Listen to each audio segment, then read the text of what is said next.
Guys, welcome to the Hawk Zone Rundown. We're live again. We were just live with you guys. Like feels like what probably about less than 12 hours ago. We were live with you guys.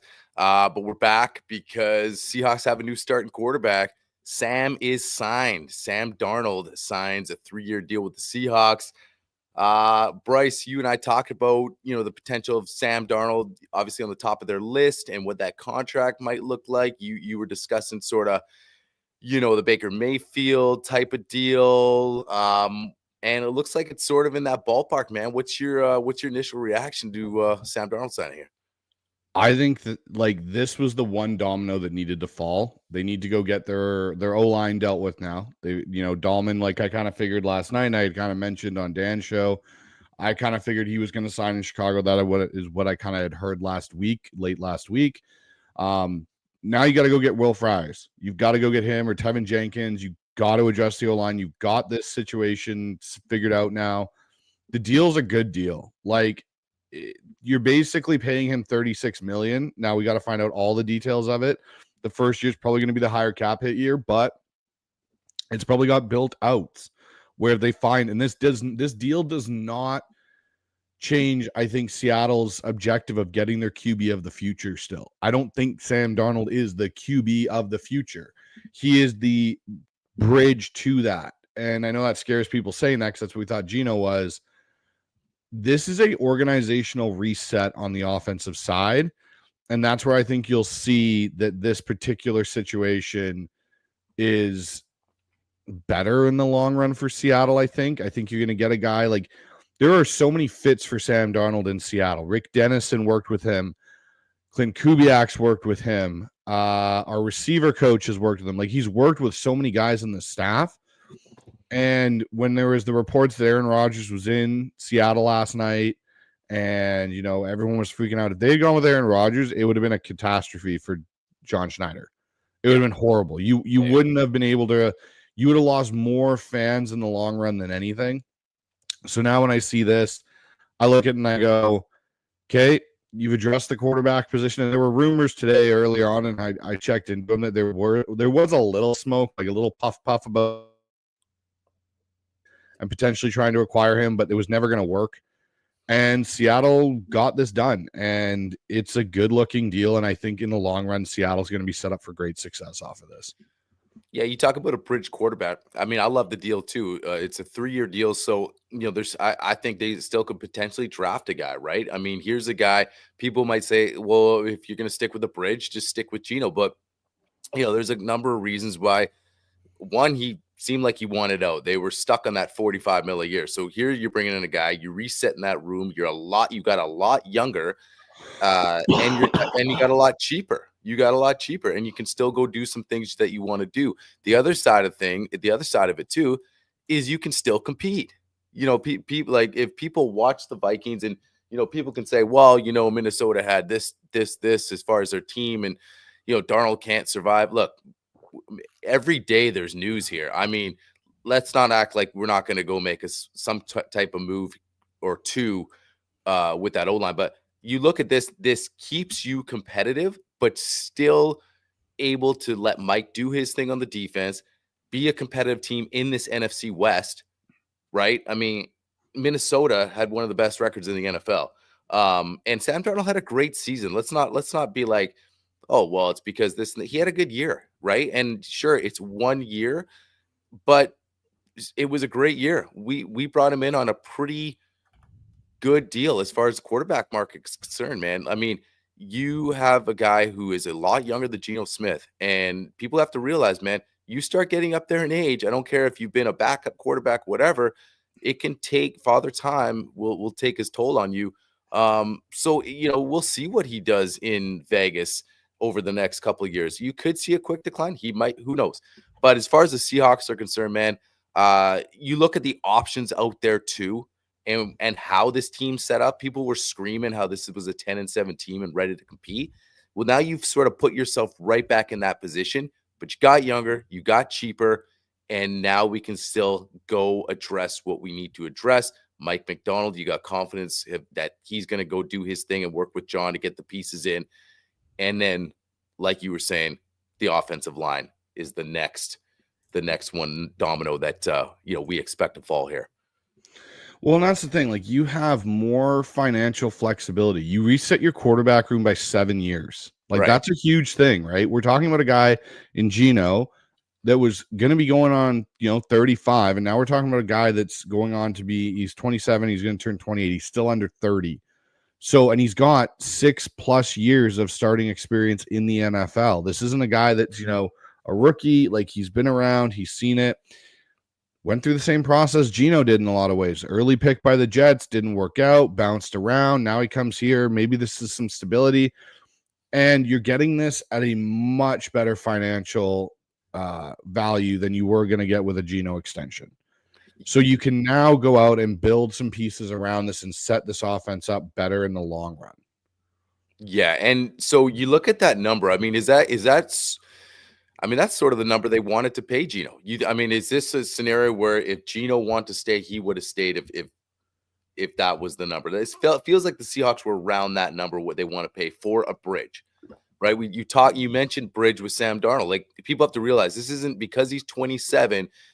This isn't to say we got our guy for the next whatever. I mean, the NFL, who nobody really stays on a team for like 10 years anymore. But, this is our long-term guy. I don't think they're looking at it like that, like you said.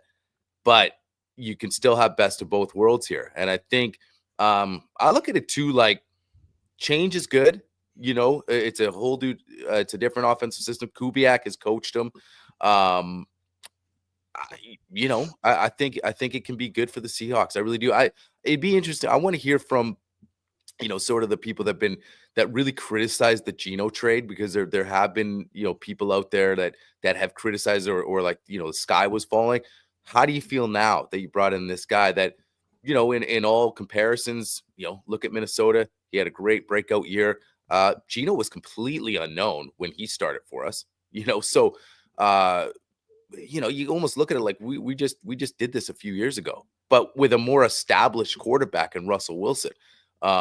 So I think as a Seahawks fan, like, I wouldn't worry too much. You're bringing in a guy who, like you said, he's way more established as a starter. So I like the move, man, in a lot of ways. I really think like it's the best option. I mean, people were throwing out different guys, but I don't want to bring in a Justin Fields or anything like that, because I think this team is competitive, and we can still build for the future and still make a playoff run at the same time.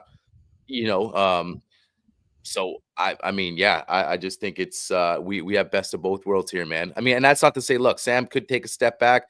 Who knows? But like you said, next domino, offensive line, then we start seeing the pieces fall into place.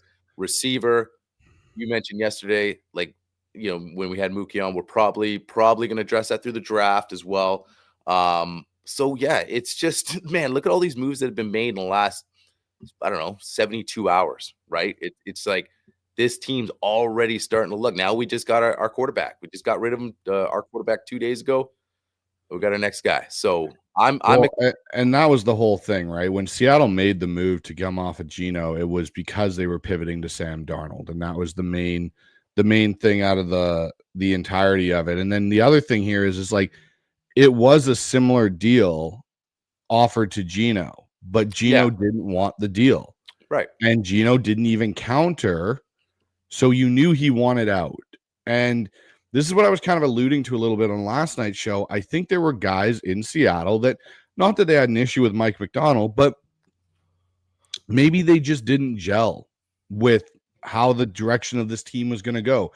A DK, a Geno, and they wanted out. They land in good spots. Seattle gets a 3rd-round pick for Geno, and now gets the quarterback that you're essentially on a similar trajectory, in the sense you're not taking a massive step back at the quarterback position from what you had the last 3 years, but you reset your quarterback room by 7 years on a deal you're more comfortable with that still gives you financial flexibility. That's a much better path, potentially, than what they would have done if they had sunk a whole bunch of money into a 35-year-old veteran. Yeah, and like you said, he didn't want to counter. So, like, when people are, we've criticized John a lot, and we still are, our confidence level, we're 50-50. Is he going to get this right with the O-line and everything else with all the money he has? But this move, you look at, as far as John's concerned, I mean, you can't criticize him for the Geno trade. Geno was set Didn't at want to that be here. number. Set at that number, didn't want to be here. Your job as a GM to okay, figure out how to get the best value at this point. And if you look at the value, you get a third round pick for a 35-year-old quarterback who didn't really have a market. I mean, I thought that was a really good value. And then anybody that, everyone's gonna have an opinion, right? Like some people like the Darnold sign, some people aren't gonna like Darnold sign, and we're gonna see how it works out. But you have to look at it like, what are your options?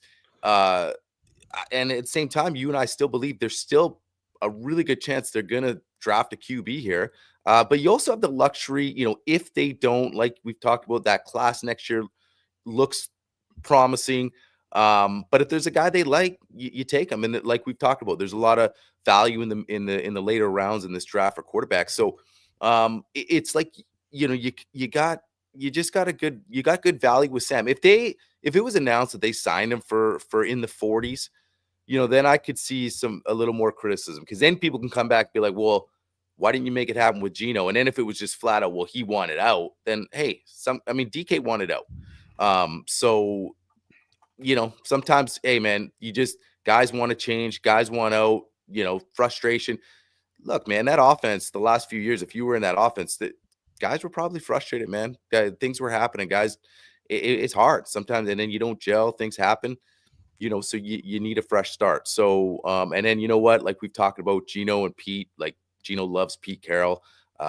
So like you mentioned, if Pete didn't come back in the league, could be a different situation. But yeah, man, it's just it's great. It's great. Like, and again, guys, we're not jumping through the roof here being like, oh my God, we got Sam Darnold. You guys got to understand. Yeah, it's not a Sam Darnold's taking us to a Super Bowl. Like I've seen some No, people put that in the comments. That's not what we're saying here. We're saying that for what Seattle is trying to inevitably do, which is, again, they are not looking at Sam Darnold as the QB of the future that's going to be here potentially for the next 10 years. right. There is still moves to be made. I can tell that from the people I've talked to. Seattle is still very much in play in the NFL draft for a quarterback. They don't look at this as, okay, we've signed Sam, we're done. Yeah. And that's what so it's going to be the biggest thing now is where they turn the attention of the rest of this cap money to addressing the offensive line and use the draft. And there are guys on this roster, Christian Haynes and some of these other guys that they've drafted, that are going to be guys that are going to be part of that solution on that O-line with this new coaching staff. What this is, though, is this was the right pivot. Right. You had to pivot. Yeah. You had to do something to make a change and try and jumpstart this in a different direction. That's exactly what this is. You're getting a quarterback 7 years younger than the guy you had at a deal that's more financially flexible for you to build a proper team. Yeah, that's what it is. That's what it is in the end all. For me, I want to hear from people, like, whether you're in the comments or Twitter or whatever, like what was your ideal of an alternative? Because you have to understand, Geno Smith wanted out of here. Like, he wanted out. Now, if you were to get a dump 45 a year, maybe, but it's just, he wanted out. So tell me what the alternative is for a signing to remain competitive and still go get your quarterback in the future. This team, we've talked about it. The roster's they have too many good pieces on this roster for them to tank. Like, it wouldn't be, even if you brought in, even if Sam Howell started, they're not going to be the worst team in the league. It might surprise you. They beef up the O-line, all of a sudden they win 7 or 8. I don't know. The point is that there's just, the organization's too good. They're not that type of organization. So you have a team that people brought up, and that's why they were pissed off about Geno Smith, because they said this team won 10-7, and in the narrative, oh, we should have beat the Giants, which I hate that, because look, man, that's not how the NFL works. You didn't win. You played bad. You don't deserve to beat the Giants. But people were throwing that out there. We could have been an 11-win team. 12. Okay. So you're saying you're a competitive team. So go get a guy that can keep you like that and be that, quote unquote bridge. Maybe you make a playoff run. Who knows? This NFC West is so wide open right now.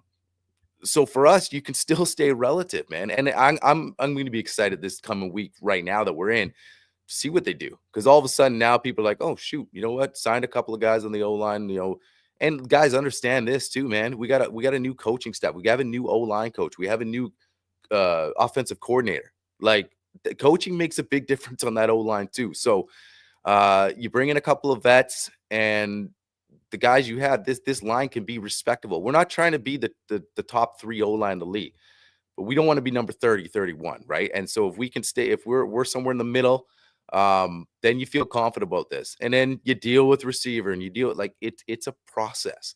But today we're talking about Sam. I think it's great. But yeah, so I mean, you want to get a couple of comments here, guys. We're not going to stay on too long here. We're gonna, a few minutes. Let's pull up this one right off the hop. Oh, so Martin Lawrence, I'm good with Sam signing on a team-friendly contract. If we could somehow sign Will Friars, yeah, and maybe Josh Myers. It's been a good few days. You mentioned Will. So yeah, I mean that's sort of what we're looking at, right?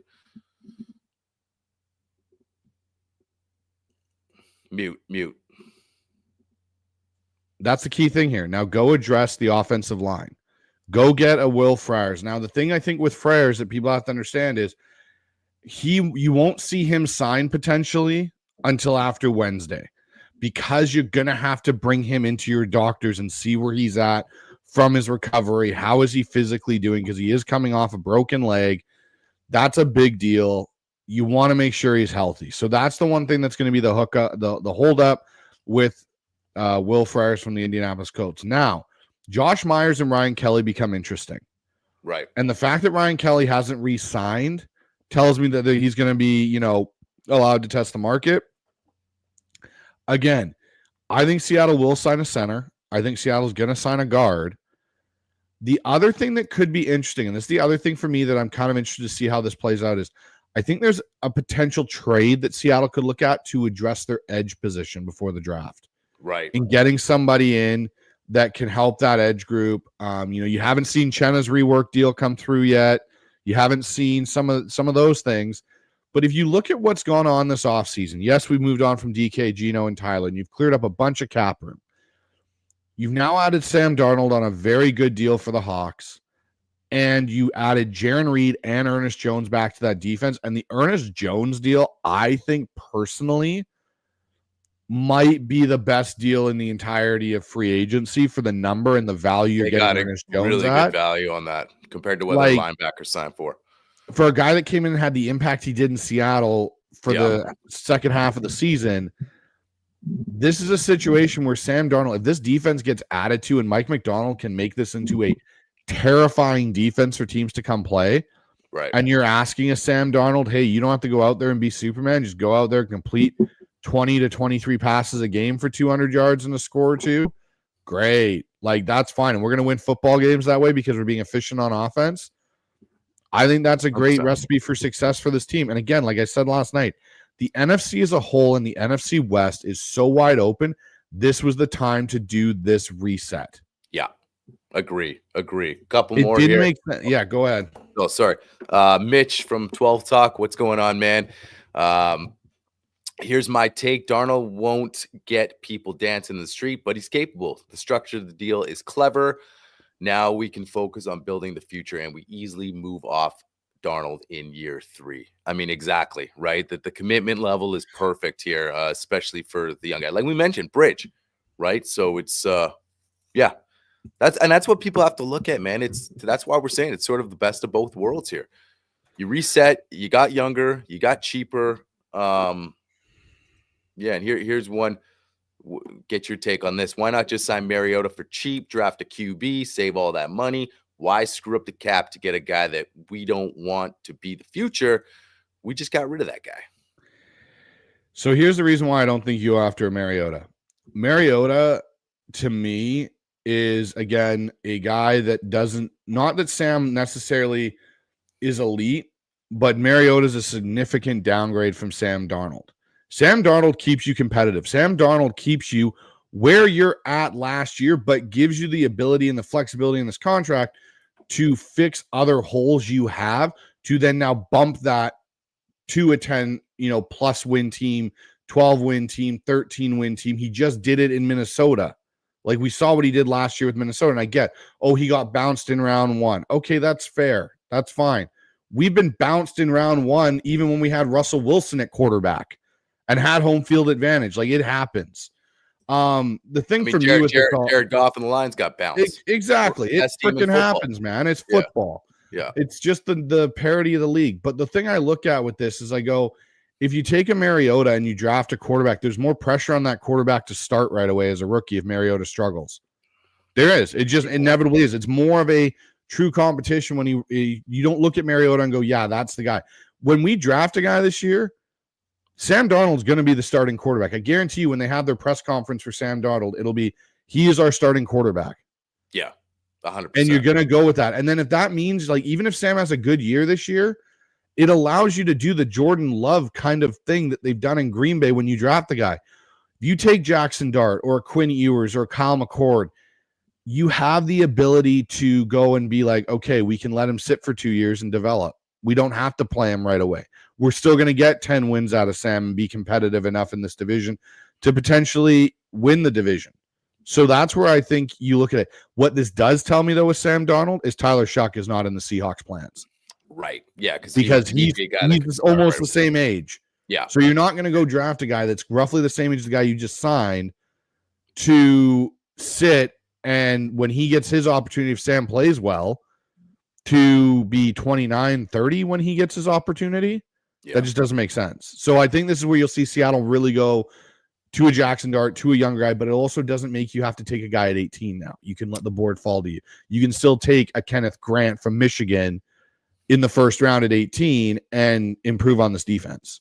Yeah, and I think I agree. You don't have to reach. And I think this is the opportunity they have now to build up this team in 2025, right? Like really start now building it. You have the cap space, and now you don't have, you get some value in the later rounds, then you go for it, right? If you really like Dart and he's there at 18, sure. But now you can roll Sam. But I don't think you're going to see the same thing where we thought that, hey, they would do that with Gino. They would draft a guy. It didn't work out. So now you have to bring in another bridge. But yeah, it's for anybody, I think if you're a Hawks fan, like anyone across the board, whether you don't like the Geno move or this move, you were so scared that this team is not going to be competitive at all. Now this team can be competitive and still build and still, lead up to 2026. Maybe 2025 is a better year. We still have so many unknowns, but it gives you that, like you mentioned, you could still be as competitive and maybe better, because I do believe this defense, and you believe it too, is going to be better. You're going to have a full off season with Mike, a full camp with some of the guys he wants, not two linebackers that all 11 starters are under contract. It's all not like you're looking to replace anybody. They're all there. And then it's like, what do we need? Like you said, do we go get an edge? Do we make a trade? If you believe in Mike McDonald and how he can build a defense, that's what you also have to focus on. This offense doesn't have to play hero ball. It just has to, establish itself as some type of a fluent offense. And if this defense becomes what we think, then that's what we're looking for. We don't need, Mookie's brought up a few times, you can get to big runs without the star QB. That might be the Seahawks. I'm not saying it's going to be with Sam. It might be. But if you focus and you believe in Mike and defense and bring in this defense to where you think it could be, we could be a really serious contender. You're going to be in football games. So you got to look at the whole big picture. The Geno era, it was great. The first year, it was a great story. He is what he was. He was 3 years here. That was good. If you want to stick around, man, here's the number. If not, sorry. I mean, that's the way it works, man. There's a salary cap. Well, and look at it this way too. There isn't a guard that's been signed yet in free agency, really. No. Right? No. The whole league, they haven't signed anybody. So, like Ian Rappaport's, kind of put out, it wasn't 110 like Adam Schefter did. It's 100.5 million. That's what the deal is. 55 of it. So half of it's guaranteed. That's not that bad. But like Luke says here, and Mitch, sorry, I should say, from 12 Talk, Sam Darnold is good in the red zone. If the run game gets going, we will put up points. We know the D will get us off the field. Exactly. Sam Darnold is a good red zone quarterback, which is something that we discussed this year was a big problem spot for us. We couldn't score in the red zone. Yeah, 100%. And that was, Geno led the league in red zone turnovers. Like I said, I like Geno. I was a take it or leave it guy. That was me. I just thought you could replace him. And even in this year with this market, you could replace him. Darnold got sacked 48 times last year with a good O-line. They didn't have a great O-line in No, they didn't. Minnesota. No. Sorry to burst that bubble. Minnesota's interior O-line was almost as abysmal as Seattle's. So if you can address that here in Seattle, which is the plan, and I can tell you that is the plan, Yeah, you're going to see a better quarterback in that area. But this whole thing about Darnold getting sacked and Minnesota had a great O-line, they didn't. They really didn't have a great O-line. They had really good play calling that helped their bad O-line at points, but they did have a bad O-line. and that's the other thing people got to remember. Like, we aren't running Ryan Grubb back. And I'm not saying Clint Kubiak's going to be this genius and magician, but you have to understand that we didn't like what was happening with ROC either. So you brought in new guys there, and so there's just, let's take also a wait and see approach, guys. But you got to understand, this is a good move for the Hawks today. It really is. And Bryce and I, again, we're not like, oh my goodness, we got Joe Montana. It's a guy that keeps us competitive, and he's younger, and it's a change. I just, to me personally, just summing it up too, I just think Geno Smith felt this way too, man. Like, a change was needed. And you look at it from the organization standpoint, I think it was, I think the organization I remember talking with Michael Thompson too. He was saying that, sometimes you look at your quarterback and franchise guy, and fans are split, and, you need a guy that, people want to rally. But I'm not saying Sam is the guy, but we'll see. Let him step on the field. Let him play some football games. I like the move. This is an interesting part. So, Mitch, it is 100, not 110. But you're right. It is basically front loaded. So year 3 is an easy out. It's basically a 2-year deal that they can get out of, which is great. And so that's an awesome one, and then the other thing, Rob Staten here, I'm just on Twitter, obviously throughout the day, but Rob Staten, friend of our show, he goes, the Seahawks should be applauded. They just signed a cheaper, younger quarterback in Sam Darnold, retained flexibility for the future, added a 3rd-round pick, and brought in the best QB available in free agency on a reasonable deal. Good job. And he goes, this move is perfect. If you want to draft a QB to develop in rounds 3 to 1, 1 to 3, good misdirection to the rest of the league, and no pressure to start a young quarterback straight away. And this is what I was saying about the Mariota. There is more pressure there for that kid to start right away than with a Sam Darnold in place, because he's under 30, because he's got some success. That's where you see this go. You basically have now put the league in kind of a fog of, does Seattle take a quarterback in rounds 1 and 3? Do we have to be wary of them? No, they're not going to do that because they got Sam Darnold now. This is kind of John playing some smokescreen, which he is good at. So this is, to me, is the right move to reset this franchise on offense. It really is, guys. So you know what? The news just happened, and we're late. It sound like Rob saying exactly what we just said. Exactly. But you know what? We aligned. I mean, we've always aligned with Rob. I love Rob's opinions.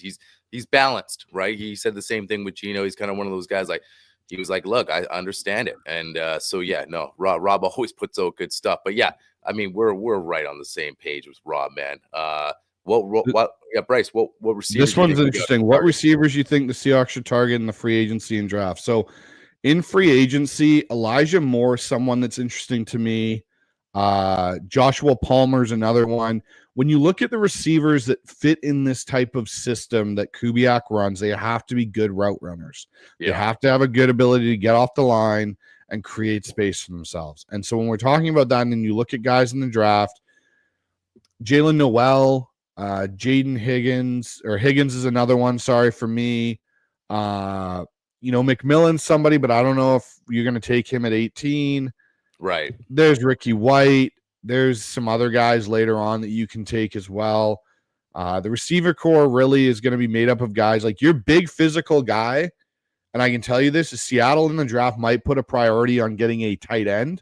Yeah. That can be a factor in the passing game to go with AJ Barner more than they're going to look at getting a receiver. They might get a receiver in rounds 3 to 4, but maybe in that first 1, 2, and 3, they're looking at a tight end, whether that's a Loveland, a Warner if he falls somehow, a Mason Taylor. Those are the type of guys I could see Seattle potentially targeting now. Like, it's going to be really interesting to see how this roster gets constructed. But what I'll say is they are far from done in free agency. This is going to be an exciting couple of days here. We may be back later today. We don't know. It's going to be a fluid situation for this show going forward. Yeah, another minute, guys. Who's getting a Darnold jersey? Well, I don't know yet, but you got DK's number 14 I jersey like owners this can one. just can just cross out Metcalf, pencil Darnold in. No I've lifetime got a uncanny. retro Metcalf jersey. Maybe that's what I'll do. I'll just pop the nameplate off and put a Darnold one on there. Yeah, or just do the white kind of cloth tape over it and Sharpie in a Darnold. Here's right now, Joshua Palmer signed with Buffalo. So there's one of the guys that I thought he's now off Thanks the for board. So yeah. I'd pivot to an Elijah Mitchell or Elijah Moore, I should say. I think he'd be an interesting candidate potentially too. Yeah, I agree. Look, guys, this was had to do another emergency pod, man. Feels like this is just becoming a daily thing, man. So, which it is this week, but had to get on here, had to talk about this because yeah, it's a great move. It's exciting. We're just all about looking forward to moving forward with this team. So, awesome stuff, guys. Flood the comments in, like the video, share the video. Anybody that's watching the stream right now, make sure you go down and sub to the channel as well. Bryce, anything before we get out of here? Don't forget, guys, join the membership program. There's perks that come with it. Ryan's put out a couple of shorts, so make sure you're part of the membership program. It is down below. And yeah, guys, if you want to find our stuff, make sure to check out Field Goals. We are over there all the time with our stuff. Absolutely. So, guys, let's go. We'll, like I said yesterday, we've got a couple cool things coming up next week, couple good guests, and who knows, might be even talking to you guys again coming up even before that. So, that's it. Go Hawks. Go Hawks.